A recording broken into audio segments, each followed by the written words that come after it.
Primeiramente, eu gostaria de cumprimentar os membros deste tribunal.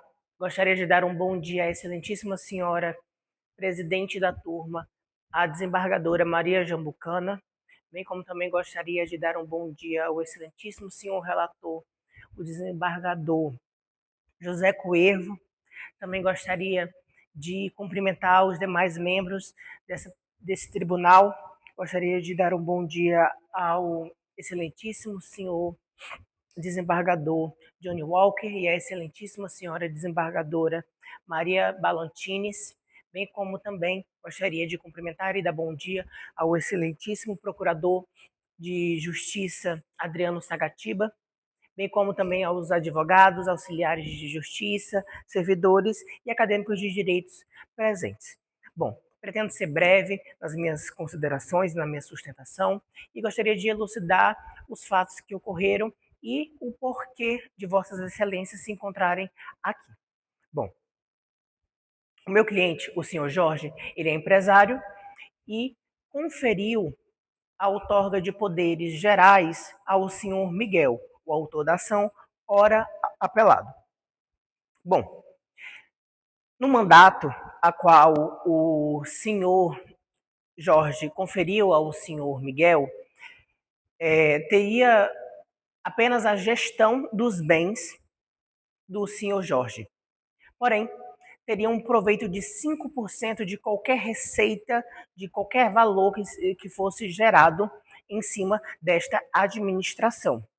No entanto, em certo momento, em certo dia, o senhor Miguel, ele aliena um dos bens do senhor Jorge, pelo valor de 1 milhão à senhora Maria, que no caso gostaria de esclarecer que não é nenhuma das figuras das excelentíssimas senhoras desembargadoras que estão aqui hoje. Bom, o valor de 1 milhão, inclusive, está abaixo do valor de mercado, né?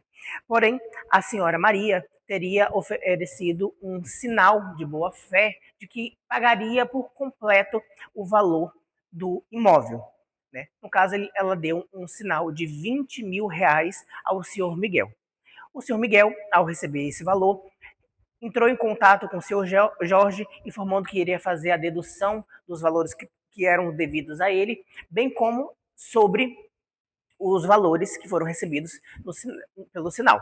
No entanto, este sinal, e como todo o ato da alienação do bem, não possui caráter efetivo, não é eficaz. Por quê, excelências?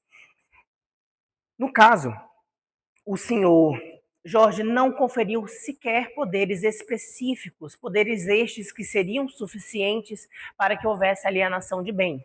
Como se sabe, a alienação de bens por meio de um mandato exige a outorga de poderes específicos, como bem está elucidado pelo artigo 661 e no seu parágrafo 1º do Código Civil. Porém, não fosse o bastante, o senhor Jorge pediu para que o senhor Miguel desfizesse a compra e também revogou os poderes que lhe foram conferidos ao senhor Miguel. Ao entrar em contato com a senhora Maria, que efetuaria o restante do pagamento da compra, que foi alienada do bem, a senhora Maria exigiu que lhe fosse paga o valor em dobro do sinal que lhe foi dado ao senhor Miguel, no caso, 40 mil reais. Porém, ao entrar em contato com o senhor Jorge, o senhor Miguel exigiu esse pagamento de 40 mil, mais o valor de 50 mil, sendo estes 50 mil correspondentes a 5% do valor da venda, que no caso seria de 1 milhão. No entanto, o senhor Jorge não se comprometeu ao pagamento, uma vez que não lhe era obrigado fazer tal pagamento ao senhor Miguel, né? Então, alguns dias se passaram e após isso, o senhor Jorge, meu cliente, recebeu um mandado de citação, o qual, neste mandado, ele foi informado que estaria integrando o polo passivo de uma ação de cobranças na primeira comarca civil, na primeira vara civil da comarca de Rio Branco. Neste caso, após ter sido citado, apresentado a contestação, o meritíssimo juiz ainda entendeu que os pedidos do autor deveriam ser deferidos. E esta é a razão por qual estamos aqui hoje. O meu cliente, então, apelou da respeitosa sentença e está em busca dessa mudança. Por que essa mudança deve ocorrer, excelências? Primeiramente, o ato a qual foi feita a alienação do bem é um ato ineficaz. Como está bem elucidado no artigo 662, só poderá ser considerado, perdão, excelências, ser considerado eficaz o ato a qual está dentro dos limites conferidos pelo mandato, né? E não é o que está ocorrendo, não é o que ocorre, nem o que ocorreu com a ação do senhor Miguel.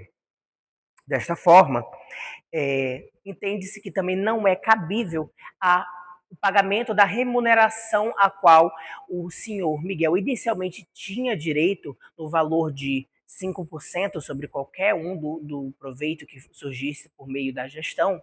Esse pagamento não é válido, uma vez que o senhor Miguel atuou exorbitantemente o mandato que foi lhe conferido, né?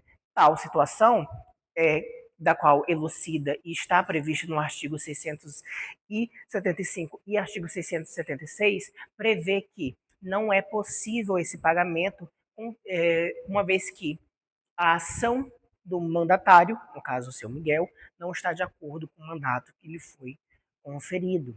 Desta forma, vêm as minhas considerações finais, a qual eu pugno pelo que está disposto no artigo 667. No caso, é totalmente incabível que esta ação ocorresse, que sequer tivesse existido, uma vez que tal ação ocorreu por culpa própria. O próprio senhor Miguel foi o causador de tal erro, de tal prejuízo da qual ele está e deve arcar com o seu próprio patrimônio.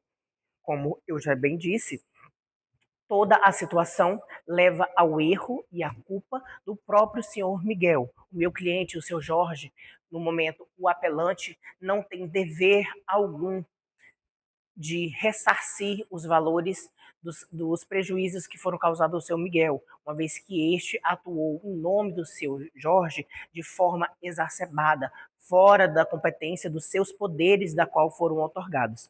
Por isso, sem mais observações, sem mais comentários, eu pugno, Vossas Excelências, pela reforma da respeitosa sentença em primeiro grau, para que reconheça que não há dever algum do meu cliente em ressarcir o prejuízo causado ao senhor Miguel, uma vez que ele mesmo incumbe de ressarcir o prejuízo que ele mesmo causou e está sofrendo.